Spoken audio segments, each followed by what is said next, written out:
Hello and welcome back to another video. Today I'm going to be showing you how to delete your Klarna account. Now this will be a very short and easy tutorial, so make sure you watch this video all the way through so that you don't miss any steps. So the first thing you will want to do is just head over to your Klarna account like I'm on here.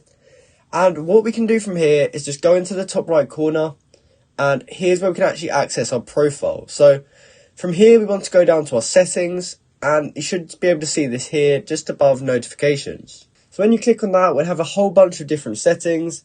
However, since we're trying to delete our account, we're going to go down to the bottom and look for privacy and security, and then go down to the second option, which should be privacy, and go ahead and click on that.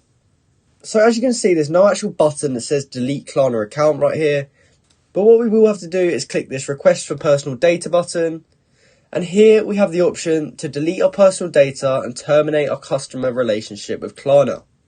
So because you may have money owed to Klarna, they don't actually have a delete Klarna account button. You have to request it first, and then if Klarna thinks your account's okay to be deleted, they will actually just delete your account for you, and they will assist you in doing that.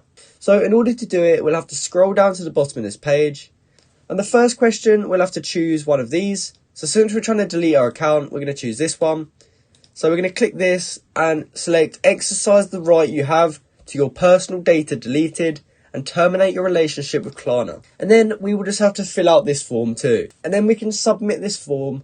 And then if everything looks good with our account, Klarna will actually just delete our account for us.